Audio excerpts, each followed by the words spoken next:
नमस्कार दोस्तों। उम्मीद करता हूँ कि आप लोग पिछला 2 लेक्चर कंटिन्यूटी के साथ देख रहे होंगे, क्योंकि इसलिए बोल रहा हूँ क्योंकि कंटिन्यूटी के साथ यदि देखते हैं तो रिदम बना रहेगा और कनेक्टिविटी होने की वजह से अच्छे से समझ में आएगा। ठीक है, तो चैप्टर 1 ठीक है, संवैधानिक विकास और संविधान निर्माण हम लोग कंप्लीट कर चुके हैं। ठीक है, आज हम लोग चैप्टर 2 पढ़ने जा रहे हैं और इसके माध्यम से हम वो ड्राफ्ट पढ़ेंगे, ठीक है, जिसके माध्यम से हम आने वाले सारे लेक्चर्स जो पॉलिटी को वाइंड अप कर देंगे, ख़त्म करेंगे, वो पूरा ड्राफ्ट आज ही पढ़ेंगे। तो आप देख लीजिए आज हम लोग क्या पढ़ने वाले हैं। तो भारतीय संविधान के भाग और प्रमुख अनुसूचियां पढ़ेंगे, जो आगे चल कर के भारतीय संविधान के एक एक भाग हम लोग क्या कर रहे होंगे, अलग अलग अध्याय के रूप में पढ़ेंगे। ठीक है, तो ये आप PDF देख लीजिए, बहुत छोटी सी है, आप इसे ठीक है, बहुत अच्छे से कंटेंट को मैंने राइट किया है डेली की तरह। ठीक है, तो चलिए स्टार्ट करते हैं आज हम लोग भारतीय संविधान के भाग। ठीक है, तो अध्याय 2 में आप देखिए, ठीक है, भारतीय संविधान के भाग। तो भारतीय संविधान के भाग कुल कितने थे, तो अभी हम लोगों ने डिस्कस कर चुके थे। संविधान सभा के द्वारा जब संविधान निर्माण किया गया तो मूल संविधान में कुल कितने भाग थे, तो मूल संविधान में कुल 22 भाग, कितने भाग, 22 भाग, और कुल अनुच्छेद 395 और अनुसूचियाँ 8। कितनी अनुसूचियाँ थी, 8 अनुसूचियाँ।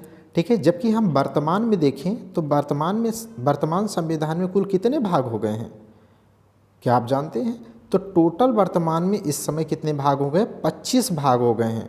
कितने भाग, 25 भाग हो गए हैं, 22 भाग ही नहीं रह गए, 25 हो गए। उसमें आप देख लो, ठीक है, कि इन 25 भाग में 22 भाग तो मूल संविधान में थे और 4 भाग आपके नए जुड़े। कितने, 4 भाग नए जोड़े गए। अब आप सोच रहे होंगे कि 22 4 26 हो रहा हो तो है तो 25 बता रहे। तो इसका ये मतलब है कि मूल संविधान जो है उसमें से एक भागों को क्या कर दिया गया है, एक भाग को अब निरसित कर दिया गया है, माने समाप्त कर दिया गया है, भाग 7 को उसे रिपील्ड कर दिया गया है। ठीक है, इस प्रकार अब वर्तमान में टोटल कितने हैं, 25 भाग। क्लियर, तो कौन कौन से भाग जोड़े गए हैं, ठीक है, वो आप देख लीजिए। तो कौन कौन से भाग जोड़े गए हैं, भाग 4 है, भाग 4 का क, 9 का क, 9 का ख और 14 का क, माने 14 का क। आगे हम लोग देखेंगे। ठीक है, ये ड्राफ्ट बहुत अच्छे से कंटेंट को राइट किया हूँ मैं। ठीक है, आप इसे प्रिंट करके या ऐसे आप अपने आप से पढ़ते लिख लीजिएगा, याद हो जाएगा। ठीक है, चलिए एक एक करके पढ़ते हैं। संविधान के कुल अब हम 22 भाग पढ़ेंगे। अच्छा, 22 भाग नहीं बल्कि वर्तमान के भाग जो जोड़े गए भाग हैं उनको भी शामिल करेंगे, अर्थात टोटल 25 भाग पढ़ने वाले हैं। क्लियर, ठीक है, तो चलिए अब देखते हैं कि भाग 1 में क्या कहता है। भाग 1 क्या कहता है, तो संघ और उसका राज्य क्षेत्र, संघ और उसका राज्य क्षेत्र माने the union and it's territory. ठीक है, इसका मतलब भारत क्या है, राज्यों का एक संघ है। आज आप देखते हैं जिसमें 28 राज्य और 8 केंद्र शासित राज्यों के समूह को ही आज क्या है, एक छत्र भारत कहते हैं।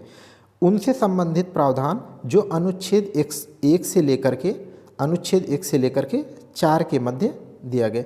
अब यही आगे चल करके चैप्टर वाइज चैप्टर हम लोग पूरी पॉलिटी को कंप्लीट करेंगे, इसलिए आप भाग को मैं यहीं करा रहा हूँ, हाँ, समझ जाएंगे आप।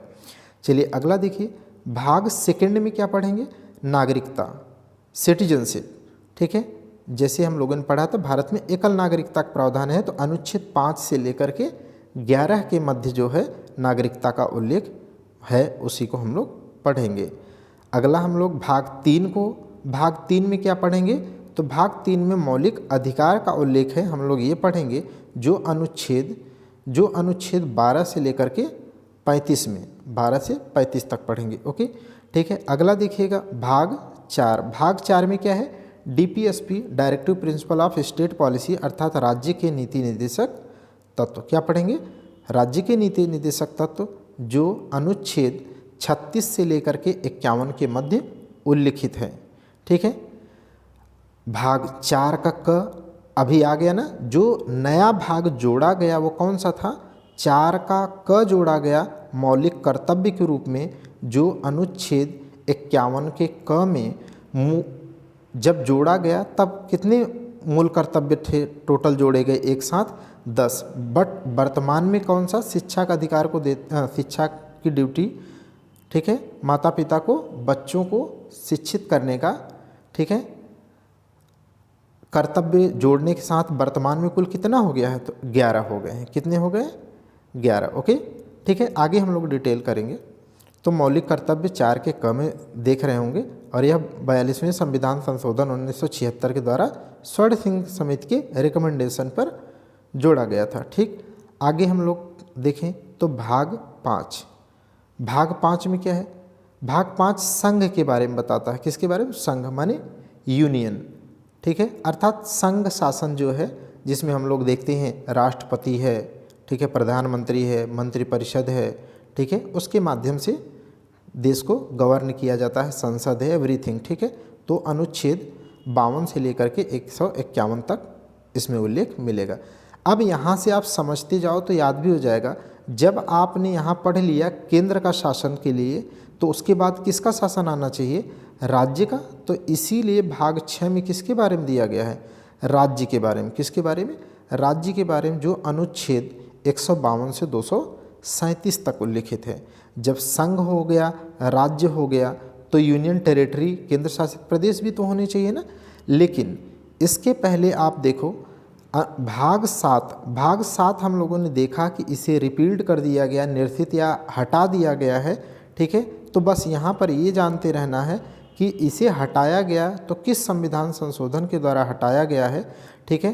तो संविधान संशोधन 7वें संविधान संशोधन 1956 के माध्यम से, किसके माध्यम से, 7वें संविधान संशोधन 1956 के द्वारा भाग 7 को निरसित या रिपील्ड कर दिया है, हटा दिया गया है। ओके, ठीक है। अगला देखिए भाग 8। भाग 8 में आप क्या पढ़ेंगे, संघ राज्य क्षेत्र। अभी बात किया ना कि जब आप यहाँ भाग 5 में संघ के बारे में पढ़ लिए, 6 में राज्य के बारे में, 7 निरसित हो गया, तो 8 में किसके बारे में होना चाहिए था, संघ राज्य क्षेत्र या यूनियन टेरिटरी के बारे में। इसका उल्लेख कहाँ पर है, तो अनुच्छेद 239 से लेकर के 242 आर्टिकल तक इसमें उल्लेख मिलेगा, ठीक है। अगला देखिए भाग 9 में क्या है, तो भाग 9 में पंचायतों की बात की गई है। किसकी, पंचायती राज व्यवस्था जो है, पंचायतों की बात की गई है। पंचायती राज व्यवस्था को संवैधानिक दर्जा दिया गया, तो उसके लिए भाग जोड़ा गया, ठीक है, इसमें प्रावधान किया गया। तो पंचायती राज व्यवस्था कब जोड़ा गया है, तो 73वें संविधान संशोधन 1992 के द्वारा, ठीक है। और पंचायतों के लिए कुल कितने आर्टिकल्स, कुल 16 अनुच्छेदों का उल्लेख किया गया है। अनुच्छेद 243 से लेकर के 243 अड़, या इंग्लिश में बोले तो 243 से लेकर के अनुच्छेद 243 ओ तक टोटल 16 आर्टिकल, ठीक है, इसमें पंचायतों के अंतर्गत आते हैं, ठीक है। अमेंडमेंट देख लिए। अगला देख लीजिए कि भाग 9 का क में क्या पढ़ रहे होंगे।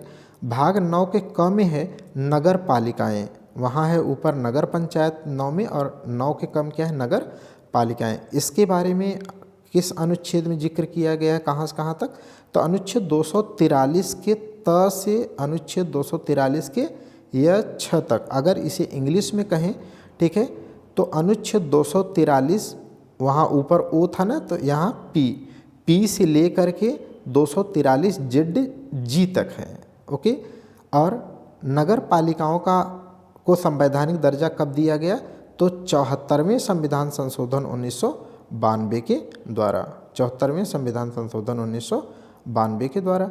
अब एक नया भाग और भी जोड़ा गया, 9 का क भाग आपने देखा जोड़ा गया है, ठीक है। ऐसे ही 9 का ख भाग भी जोड़ा गया है। तो इसे कब जोड़ा गया है, तो यह 97वें संविधान संशोधन 2011 के माध्यम से जोड़ा गया, ठीक है। इसमें क्या प्रावधान किया गया है, तो सहकारी समिति अर्थात कोऑपरेटिव सोसाइटी बनाने का, उसे प्रशासित करने का, ठीक है, का प्रावधान किया गया है। ये इसके लिए आर्टिकल कहाँ से कहाँ तक हैं, तो अनुच्छेद 243 के य ज से 243 का य न तक। अगर इंग्लिश में कहें तो 243, ठीक है, जेड एच से 243 जेड टी तक।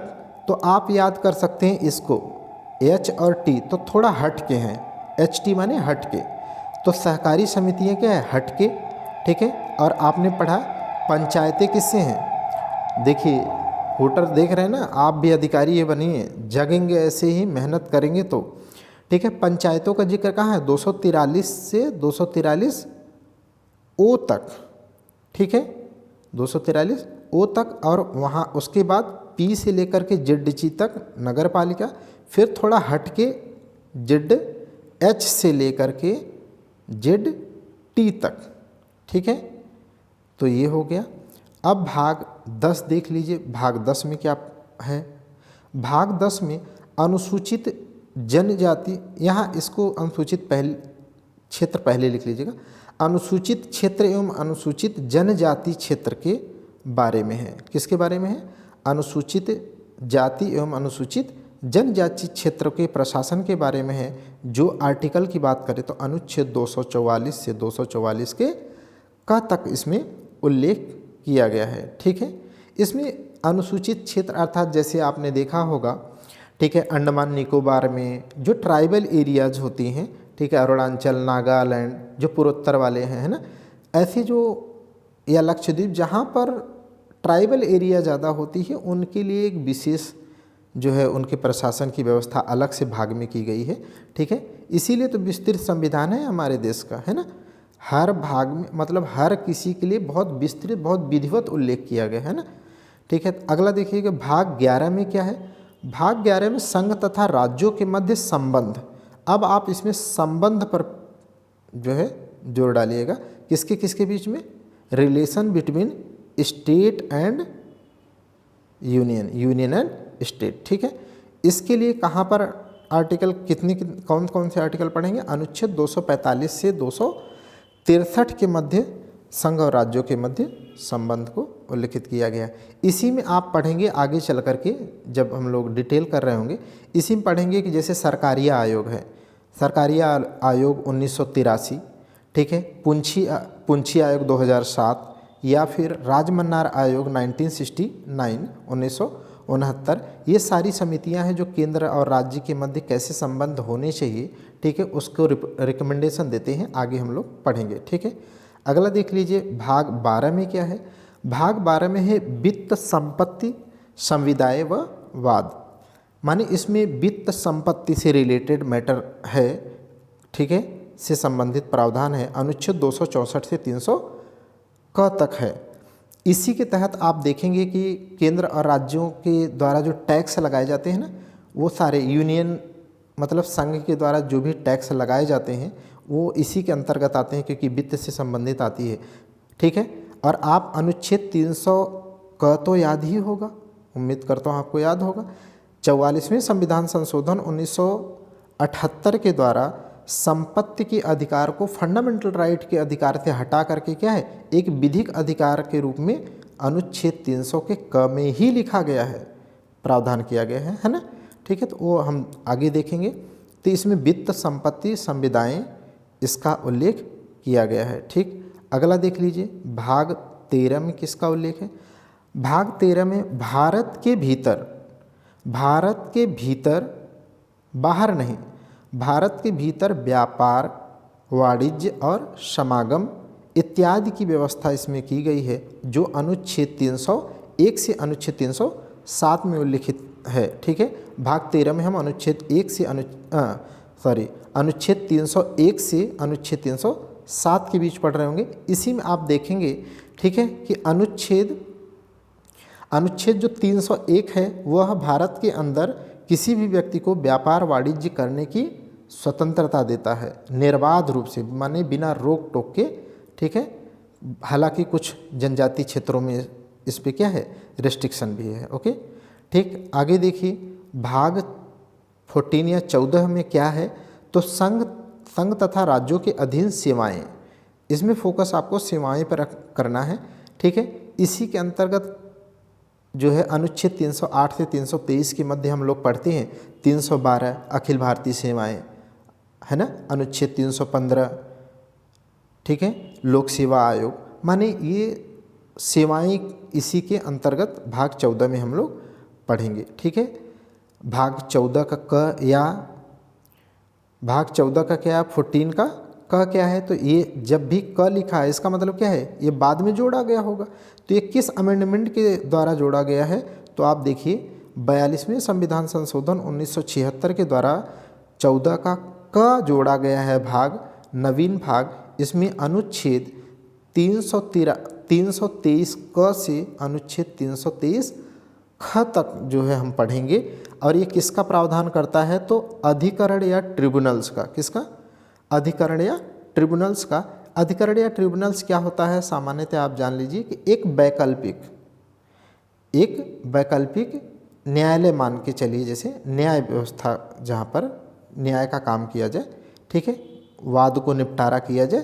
तो अब हाई कोर्ट, सुप्रीम कोर्ट सभी काम को तो नहीं कर सकते ना, तो बहुत पेंडिंग केस ऑलरेडी हैं, तो इसीलिए अधिकरण या ट्रिब्यूनल की व्यवस्था की गई, ठीक है। जिसमें जैसे आप पढ़ते होंगे कि पर्यावरण से संबंधित मामलों का निस्तारण करने के लिए एक ट्रिब्यूनल बना है 2010 में, NGT, ठीक है, नेशनल ग्रीन ट्रिब्यूनल 2010 में, ठीक है।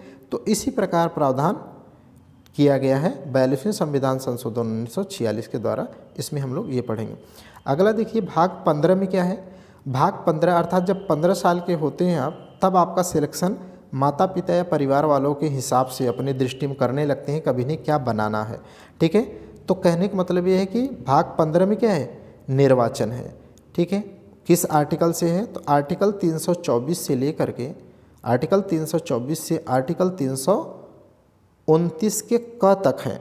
इसी में आप पढ़ेंगे, ठीक है, कि जैसे अनुच्छेद 326 के अनुसार आप क्या है, वयस्क होने पर आपको मताधिकार का अधिकार मिलता है, माने मताधिकार मिलता है, आप वोट डालने का अधिकार आपको मिलता है ना। इसी में आप पढ़ेंगे, ओके, ठीक है। अगला देखिएगा भाग 16। भाग 16 में क्या है, कुछ वर्गों के लिए विशेष उपबंध है। किसके लिए, कुछ वर्गों के लिए विशेष उपबंध जो अनुच्छेद 330 से लेकर के 342 के तक हैं। इसमें क्या पढ़ते हैं हम, इसमें आप देखेंगे तो अनुच्छेद 330 और अनुच्छेद 332 क्रमशः क्या है, लोकसभा में और राज्यसभा में, हाँ, लोकसभा और राज्य विधानसभाओं में, ठीक है, अनुसूचित जाति और जनजातीय लोगों को क्या है, सीट का रिजर्वेशन, क्लियर, ठीक है। ऐसे ही आप पढ़ेंगे इसी में अनुच्छेद 331 और अनुच्छेद 333 में, ठीक है, लोकसभा और राज्यसभा है ना, हाँ, राज्यसभा होना चाहिए, राज्य विधानसभा ने। राज्यसभा में आंग्ल भारतीयों के मनोनयन की बात थी ना, लेकिन हालांकि वो 104वें संविधान संशोधन किसके द्वारा, 104वें संविधान संशोधन के द्वारा अभी, ठीक है, क्या कर दिया गया, हटा दिया गया कि अब आंग्ल भारतीय का मनोनयन नहीं होगा, ठीक है। ये आगे हम लोग डिटेल से पढ़ेंगे, आप इसमें अभी बहुत फोकस या बहुत टेंशन मत लीजिएगा, ठीक है। बस ये है कि भाग रटा होना चाहिए, किस भाग में क्या क्या है और किस आर्टिकल से किस आर्टिकल तक है। ये प्रावधान मैच दी फॉलोइंग में बहुत बार आता है, स्टेटमेंट में बहुत बार आता है, ठीक है, और हूबहू इसे ऐसे ही रट लेना है, इसमें कोई विकल्प मत अप्लाई करिएगा। भाग 16 में क्या पढ़ेंगे तो बता ही दिया। अब भाग 17 में क्या है, भाग 17 में क्या है, लैंग्वेज, क्या है, लैंग्वेज, माने ऑफिशियल लैंग्वेज क्या होगी। इसी में हम लोग पढ़ते हैं, पहले आप देख लीजिए अनुच्छेद 343 से 351 के मध्य राजभाषा का उल्लेख है, ऑफिशियल लैंग्वेज की बात है भाग 17 में, ठीक है। इसमें क्या पढ़ते हैं, इसी में आप पढ़ेंगे कि संघ की क्या भाषा होगी, माने केंद्र सरकार के कामकाज की क्या भाषा होगी। अब प्रत्येक राज्यों के अर्थात विधानसभाओं, विधानमंडल अर्थात राज्यों की क्या राजकाज की भाषा होगी, साथ ही साथ सुप्रीम कोर्ट या हाई कोर्ट अर्थात न्यायालयों की क्या भाषा होगी, हम लोग इसी में पढ़ते हैं, ओके। आगे देखिए, आप जब 18 साल के होते हैं तब आपके ऊपर क्या है, एक तरीके से इमरजेंसी जैसा माहौल घर में लगने लगता है कि आपके हमेशा ध्यान रखते हैं कहाँ जा रहे हो, कहाँ उठ रहे हो, कहाँ बैठ रहे हो, क्या कर रहे हो, क्या नहीं, है ना, ठीक है। तो आप 18 साल के हुए तो आप पे भी एक तरीके से इमरजेंसी शुरू। तो भाग 18 में क्या है, ऐसा मैं बस याद कराने के तात्पर्य से बोल रहा हूँ। आपातकालीन उपबंध का उपबंध है, इसमें आर्टिकल 352 से लेकर के 360 तक हम लोग पढ़ेंगे, जिसमें नेशनल इमरजेंसी और राष्ट्रपति शासन और वित्तीय आपात की बात की गई है क्रमशः। ठीक। भाग 19 में क्या है, भाग 19 में मिसलेनियस किसका उल्लेख है, मिसलेनियस माने जो विविध कहते हैं या प्रकीर्ण कहते हैं, उसका उल्लेख किया गया है। यह आर्टिकल 361 से 367 के मध्य है। आप इसी में मिसलेनियस प्रकीर्ण में ही आप पढ़ेंगे अनुच्छेद 361 के बारे में। आप देखेंगे कि राष्ट्रपति और है ना, राष्ट्रपति और राज्यपाल को क्या है, आप देखेंगे तो विशेषाधिकार स्पेशल प्रिविलेज मिलता है ना, कि वो काम के दौरान माने जब तक पद पे हैं तो उस पर कोई केस नहीं शुरू किया जाएगा या उनकी गिरफ्तारी नहीं की जा सकती है ना। ये विशेष जो प्रावधान प्रिविलेज मिलता है, विशेषाधिकार मिलता है, वो अनुच्छेद 361 में ही मिलेगा। यही प्रक्रिया में हम लोग पढ़ेंगे। ठीक है। आगे देख लीजिए भाग 20। भाग 20 में क्या है, भाग 20 में संविधान संशोधन का उल्लेख है। ठीक है। और संविधान संशोधन अनुच्छेद 368 में दिया गया है। ठीक है, जो हम लोग आगे चल के पढ़ेंगे, साधारण बहुमत के द्वारा, विशेष बहुमत के द्वारा, विशेष बहुमत के द्वारा, और तीसरा विशेष बहुमत प्लस आधे से अधिक राज्यों की सहमति के द्वारा। ठीक है। अब देख लीजिए भाग 21 में क्या उल्लेख है। तो भाग 21 में अस्थायी संक्रमण कालीन उपबंध है। अस्थायी संक्रमण कालीन उपबंध है, जो अनुच्छेद 369 369 से 392 तक इसमें उल्लेख किया गया है। ठीक। आगे देख लीजिए भाग 22। भाग 22 में क्या है, तो भाग 22 में संक्षिप्त नाम हिंदी में प्राधिकृत पाठ, जो अनुच्छेद 393 से 395, अर्थात इसी में क्या है, इसी में आप पढ़ेंगे कि भारत के संविधान का नाम क्या है। भारत के संविधान का नाम आप पढ़ेंगे कॉन्स्टिट्यूशन ऑफ इंडिया। क्या पढ़ेंगे, ये इसका नाम होगा कॉन्स्टिट्यूशन ऑफ इंडिया। अभी हम इसमें बहुत अच्छा लिख नहीं पाते हैं। ठीक है, इसीलिए मैं प्रिंट जैसा लिखना ही एक विकल्प सुन लिया, धीरे धीरे लिखने लगूंगा। तो भाग 22 में ठीक है, ये है संक्षिप्त नाम है हमारे संविधान का, माने भारतीय संविधान, ये हमारे संविधान का नाम है, कॉन्स्टिट्यूशन ऑफ इंडिया ये नाम है। ठीक है, तो ये हम लोग पढ़ेंगे। ओके। अब आगे देखिए, भाग खत्म हो गया। भाग से सवाल क्या बनते हैं याद रखिएगा। ठीक है, भाग से वो मैच दी फॉलोइंग बनता है कि इस भाग में इस आर्टिकल से इस आर्टिकल तक था है, या इस भाग में ये उल्लेख है, ये बनता है। और जब कभी आप मेन से लिख रहे होंगे तो उसमें जब इंट्रो लिखते हैं तब आप राज्य या संघ या किसी के बारे में लिखते हैं तो इंट्रो में ही लिख देते हैं कि भाग 5 भाग 6 में राज्य के बारे में अनुच्छेद यहाँ से यहाँ तक उल्लेख है, जिसमें राज्यपाल या ये सब ऐसे आप इंट्रो देते हैं। चलिए अब हम लोग अगला टॉपिक पढ़ते हैं। ठीक है, प्रमुख अनुसूचियाँ, शेड्यूल। तो 22 भाग आपने पढ़ लिया, क्या था उसमें ये देख लिया। अब हम पढ़ेंगे अनुसूचियाँ। अनुसूचियों को भी बहुत अच्छे से मैंने 2 पार्ट में डिवाइड कर दिया है आपकी सुविधा के लिए, कि वर्तमान में कुल कितनी अनुसूचियाँ हैं। तो 12 अनुसूचियाँ हैं, जबकि मूल संविधान में कुल कितनी थी, 8। तो कहने का तात्पर्य ये है कि 8 से 12 हुई हैं तो 4 तो जुड़ी होंगी। जो 4 जुड़ी होंगी तो वो कब जोड़ी गई, क्या जोड़ा गया, उन्हें हमें रटने की आवश्यकता पड़ेगी। ठीक है, तो चलिए हम लोग पढ़ते हैं। पहली अनुसूची, पहली अनुसूची में क्या उल्लेख है, तो पहली अनुसूची में है राज्य और संघ क्षेत्र के बारे में। किसके बारे में, राज्य और संघ क्षेत्र के बारे में। इसका मतलब क्या है कि भारत में कुल कितने राज्य हैं, तो 28 राज्य, और कुल कितने केंद्र शासित राज्य हैं, 8 केंद्र शासित। इसका मतलब 28 राज्य और 8 केंद्र शासित राज्यों का ही हमारा देश भारत मिल करके एक छत्र भारत बनता है। इसका उल्लेख कहाँ पर है, तो अनुसूची 1 में। ठीक है, सेकंड अनुसूची देख लीजिए। द्वितीय अनुसूची में क्या लिखा है, वेतन। अच्छा, एक चीज़ अभी ध्यान रखते चलिएगा, यहाँ पर देखिए राज्य में राज्य शब्द है, तो यहाँ पर ठीक है एस को हमने हाईलाइट किया है। यहाँ पर पेमेंट है तो पेमेंट में हमने पी को हाईलाइट किया है जो आगे मदद मिलेगी। तो दूसरी अनुसूची में किसके बारे में उल्लेख है? तो दूसरी अनुसूची में पेमेंट, वेतन के बारे में है। वेतन, भत्ता और पेंशन। किसके वेतन, भत्ता और पेंशन की बात करेंगे आप? इसमें किसके वेतन और पेंशन की और भत्ते की बात की गई है? ठीक है, तो इसमें देखिए आप सोचो केंद्र के स्तर पर कौन आता है, राज्य के स्तर पर कौन आता है? तो केंद्र के स्तर पर राष्ट्रपति आता है, ठीक है, संसद आती है। संसद इसका मतलब लोकसभा, राज्यसभा। तो लोकसभा के सभापति उपसभापति होते हैं, राज्यसभा के सभापति उपसभापति होते हैं, ठीक है, और मंत्रिपरिषद होता है, मंत्री होते हैं, ठीक है, जिसमें प्रधानमंत्री भी आता है। अर्थात केंद्र के स्तर पे सभी लोग, और राज्य के स्तर पे जैसे विधानसभा हो गई, विधानमंडल के अंतर्गत विधानसभा हो गई, विधान परिषद, विधानसभा के अध्यक्ष उपाध्यक्ष होते हैं, विधान परिषद के अध्यक्ष उपाध्यक्ष होते हैं। और केंद्र के स्तर पर आप देखेंगे तो सुप्रीम कोर्ट होता है, राज्यों के स्तर पर राज्यों के स्तर पर क्या होती है? हाई कोर्ट होती है। अर्थात कैग होता है, controller auditor general of India, मतलब नियंत्रक और महालेखा परीक्षक। अर्थात इन सभी लोगों के वेतन और भत्ते का प्रावधान किसमें किया गया है?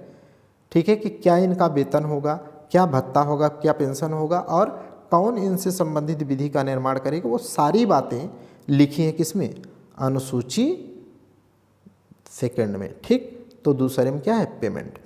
तीसरी अनुसूची में देख लीजिए क्या लिखा है। तीसरी अनुसूची में है ओथ।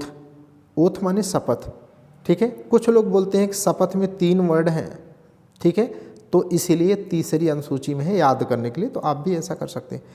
ओथ, ओथ माने शपथ। किसका शपथ भैया? शपथ और प्रतिज्ञान किसका? तो इसमें भी क्या है? केंद्र स्तर पर संसद के सदस्य, लोकसभा अर्थात राज्यसभा इनके सदस्य, राष्ट्र नहीं, ठीक है, राज्य के स्तर पर विधानसभा के सदस्य, विधान परिषद के सदस्य, ठीक है, कैग हो गया, सुप्रीम कोर्ट और हाई कोर्ट के जस्टिस हो गए, चीफ जस्टिस हो गए, ठीक है, इन सभी के शपथ और प्रतिज्ञान के बारे में उल्लेख किसमें है? तीसरी अनुसूची में। बट मोस्ट इम्पॉर्टेंट पॉइंट जैसा मैं बोलता हूँ आप सुनो, एक यूनिक पॉइंट यहाँ पर है कि अनुसूची 3 में 3 लोगों के शपथ और प्रतिज्ञान का उल्लेख नहीं है। ये रट लो, किसकी किसकी? राष्ट्रपति का, उपराष्ट्रपति का और राज्यपाल का। अर्थात अनुसूची 3 में नहीं है तो कहाँ है? अतः इनका राष्ट्रपति के शपथ और प्रतिज्ञान का उल्लेख कहाँ पर किया गया है? तो अनुच्छेद 60 के तहत। उपराष्ट्रपति शपथ और प्रतिज्ञान कहाँ, किस अनुच्छेद के तहत लेता है? अनुच्छेद 69 के तहत, और राज्यपाल 159 के तहत।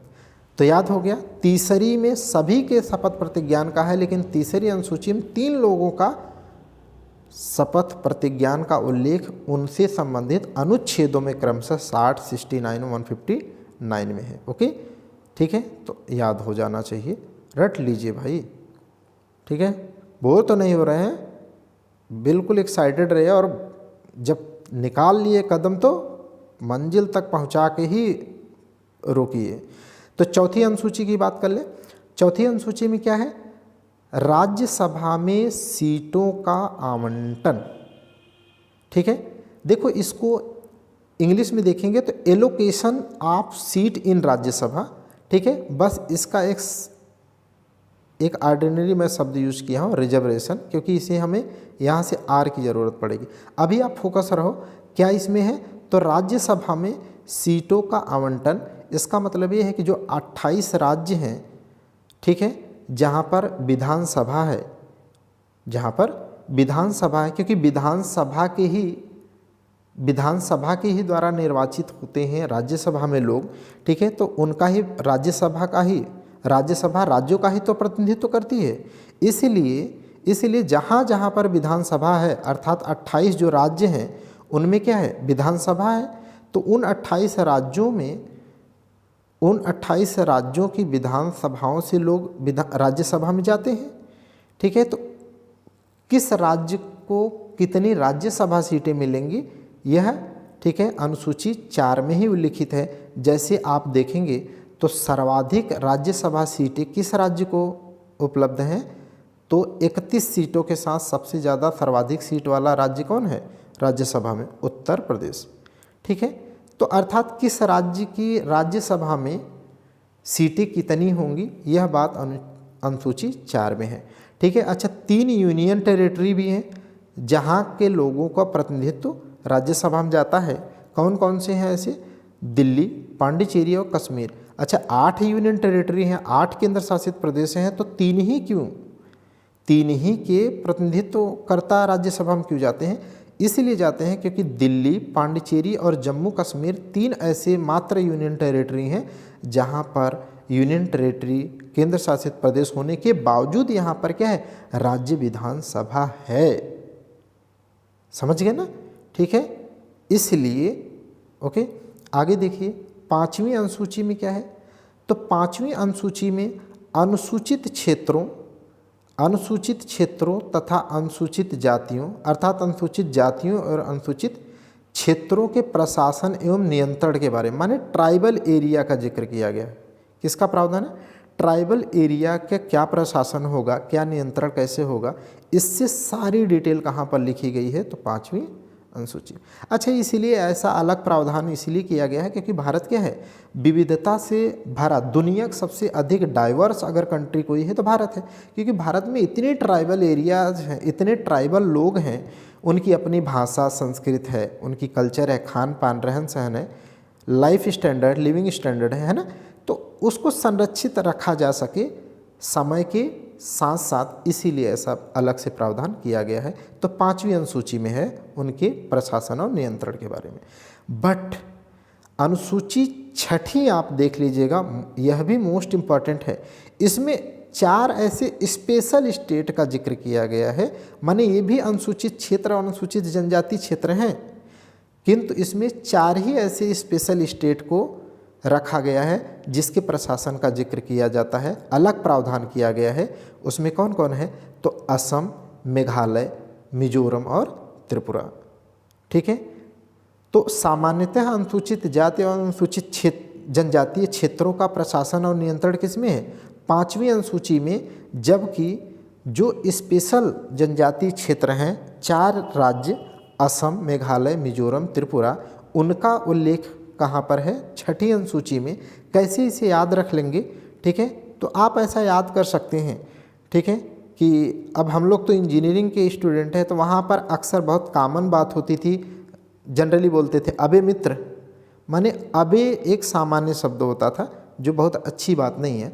ठीक है, तो आप ऐसे कह सकते हैं अमे मित्र। ठीक है, तो अमे मित्र अगर आप बोलते हैं, ठीक है, कि अबे मित्र की जगह आप क्या बोलते हैं? अमे मित्र, तो आप 4 स्पेशल स्टेट को आप रट सकते हैं।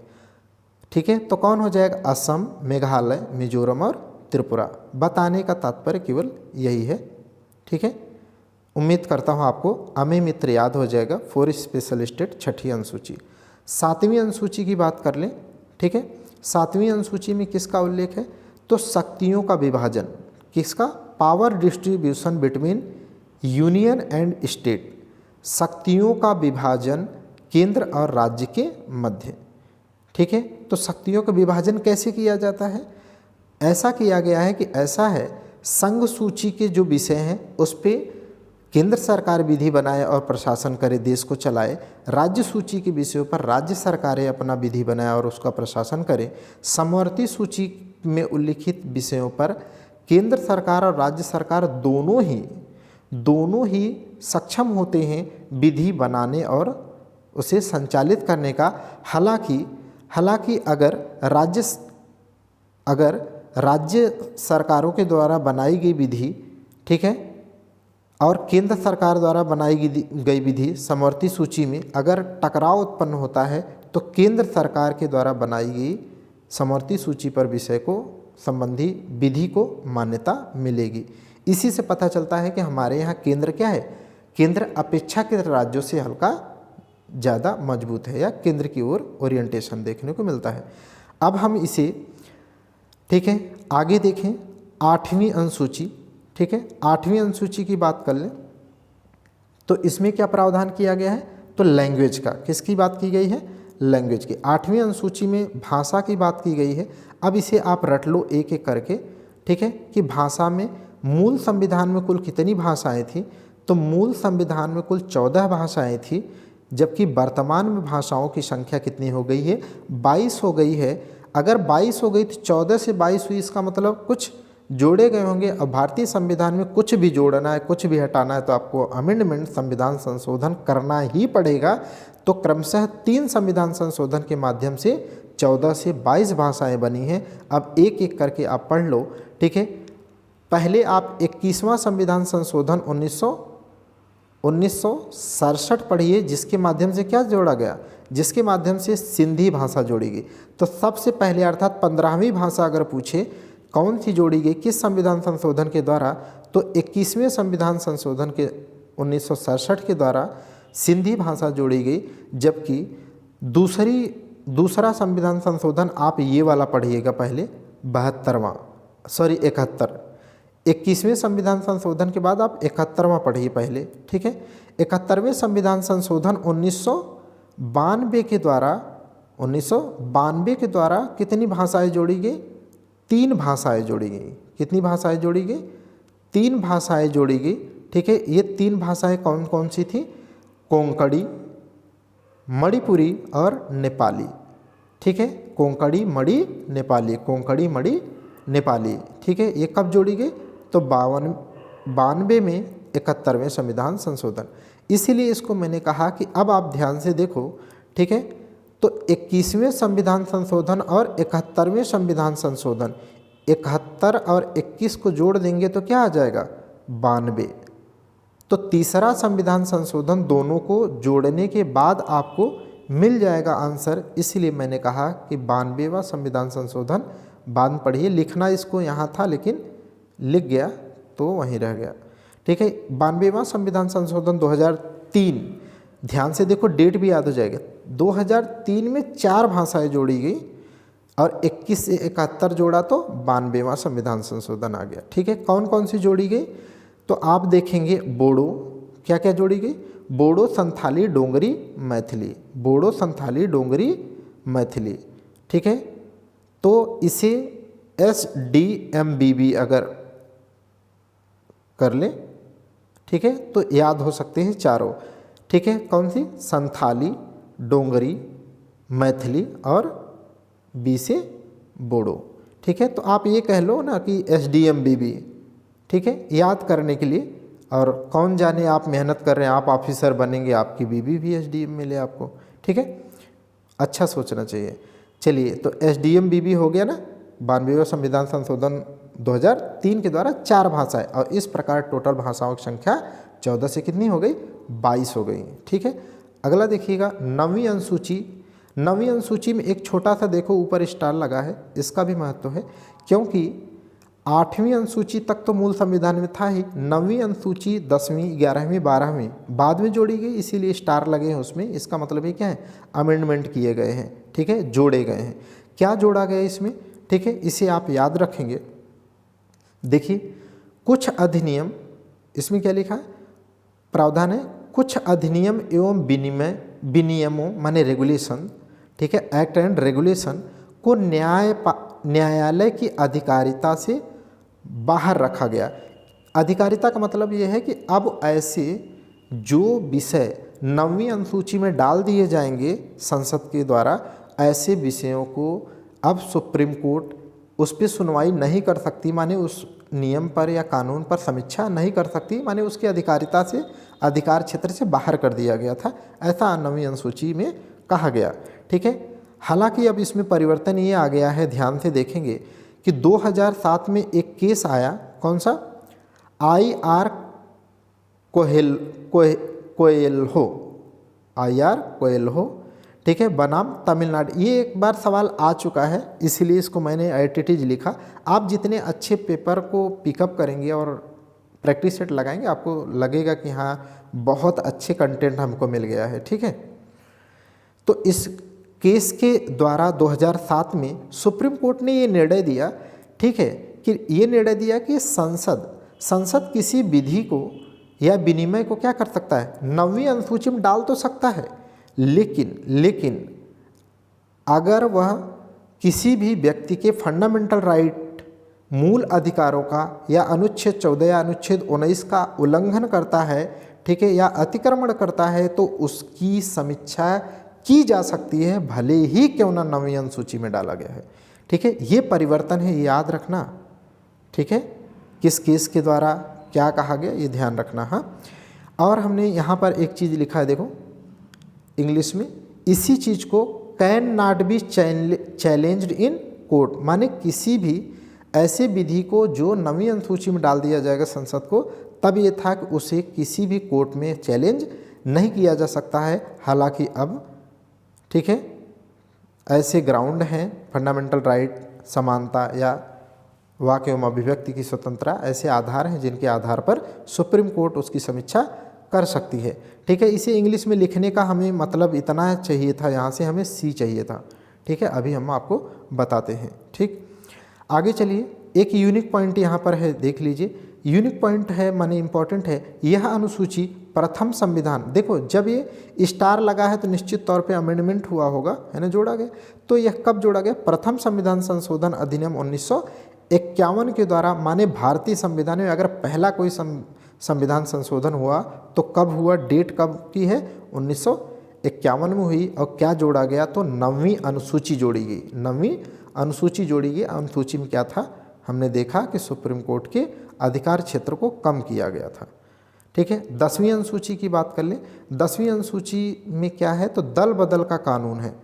दल बदल कानून तब की राजनीति में, 1985 के आसपास की राजनीति में बहुत ज़्यादा राजनीतिक अस्थिरता होती थी। अक्सर आप अब सुनते हैं, ठीक है, कि आया राम गया राम की नीति, या अभी आप देखते हैं बिहार में नीतीश जी जब पार्टी को बहुत ज़्यादा परिवर्तित करते हैं तो उनको लोग बोलते हैं आज के समय में पलटू राम।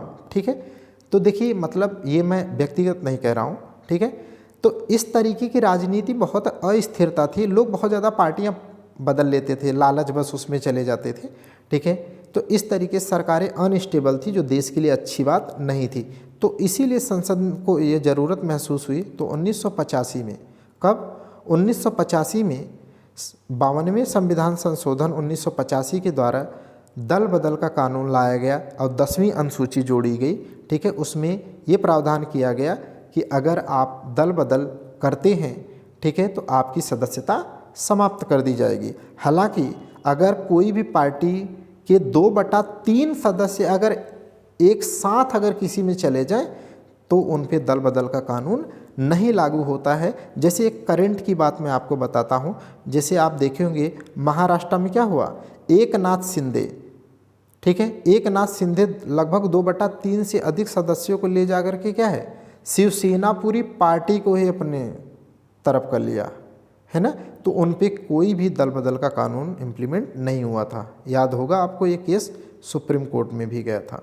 ठीक है, अगला देखिए 11वीं अनुसूची, यह भी बाद में जोड़ा गया। तो 11वीं अनुसूची में क्या है, पंचायती राज व्यवस्था को संवैधानिक मान्यता दी गई। ठीक है, एल.एम. सिंघवी समिति के रिकमेंडेशन पर पंचायती राज व्यवस्था को संवैधानिक दर्जा दिया गया था। ठीक है, तो उसके लिए संविधान संशोधन किया गया 1992 में, 73वां संविधान संशोधन 1992 के द्वारा। ठीक है, 11वीं अनुसूची को जोड़ा गया। किसको? 11वीं अनुसूची को जोड़ा गया। इस अनुसूची में आप देख लीजिए कुल कितने विषय हैं, तो टोटल विषयों की संख्या 29 है, अर्थात 29 ऐसे विषय हैं जिन्हें लोकल गवर्नमेंट के अंतर अर्थात पंचायतों को दिया गया कि 29 विषयों पर वो अपना कानून बनाए और उसको उसके अनुसार पंचायतों को गवर्न करें। अच्छा, कुल कितने अनुच्छेद का प्रावधान इसके तहत किया गया, तो कुल अनुच्छेदों का प्रावधान इसमें 16 अनुच्छेद दिए गए। ये सब देखो प्रीम एंटिटी जाते हैं, कितने विषय हैं, कौन कितने अनुच्छेद इसमें जोड़े गए, किस आर्टिकल के किस अमेंडमेंट के द्वारा जोड़ा गया, किस अनुसूची में है ना, ये मोस्ट इम्पॉर्टेंट है आर्टिकल। अगला देखिए 12वीं अनुसूची की बात कर लें तो पंचायतें हो गई। तो इसी संविधान संशोधन के टाइम अर्थात 1992 में ही 74वें संविधान संशोधन अधिनियम के द्वारा नगर पालिका को भी संवैधानिक मान्यता प्राप्त की गई, माने संवैधानिक दर्जा दिया गया, ताकि लोकल गवर्नमेंट ज़्यादा स्ट्रेंथिंग हो और देश अच्छे से या ज़्यादा अच्छा विकास कर पाए। अब इसमें देख लीजिएगा कुल विषय कुल कितने हैं, कुल विषय इसमें 18 हैं। अर्थात नगर पालिकाएँ कुल 18 विषयों पर नियम कानून बना सकती हैं और उसके अनुसार नगर पालिकाओं को गवर्न कर सकती हैं। अब इसमें अनुच्छेद, कुल कितने अनुच्छेद जोड़े गए, ठीक है, तो कुल अनुच्छेद कितने हैं, तो आप जब पढ़ेंगे, याद है कहाँ पर आपको याद कहाँ पर इसका उल्लेख किया है मैंने अभी, जब आप भाग पढ़ रहे थे, ठीक है। इसीलिए देखो कनेक्टिविटी के लिए बहुत ज़रूरी है आप कंटिन्यूटी के साथ मेरे साथ पढ़ो, ठीक है, जिससे मैं हैंड रिटन नोट्स बना रहा हूँ, पढ़ा रहा हूँ तो रिपीट नहीं करूँगा, ठीक है। तो इसीलिए आपका कम टाइम में बहुत आउटकम आने वाला है। जैसे यहाँ पर मैंने देखिए अनुच्छेद कुछ नहीं लिखा कहाँ से कहाँ तक है, जबकि एक मोटे मोटे में बता देता हूँ। पंचायतों के बारे में कहाँ है, अनुच्छेद 243 से लेकर के अनुच्छेद 243 के कहाँ तक, ओ तक या अड़ तक, याद आया। तो टोटल अगर आप गिनते तो यहाँ पर कितने आर्टिकल आ जाते, 16।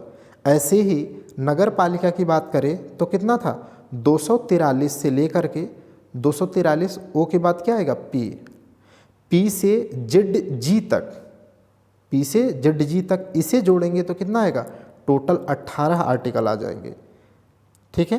तो ये इसीलिए मैं प्रश्न लगा दिया था कि आप इसको कोशिश करें, ठीक है। उम्मीद करता हूँ आपको समझ में आया होगा और कनेक्टिविटी हमारे पास है। हम नेक्स्ट क्लास में हम मिलते हैं, ऐसे ही कंटिन्यूटी के साथ आप हैंड रिटन नोट्स पढ़ते रहेंगे और आप कमेंट करते हैं, मुझे बहुत अच्छा लगता है, एक मोटिवेशन मिलता है। और अगर आपको अच्छा लगता है तो आप इसे शेयर भी कर सकते हैं, जिससे हम ग्रोथ कर सकते हैं। Okay, thank you class.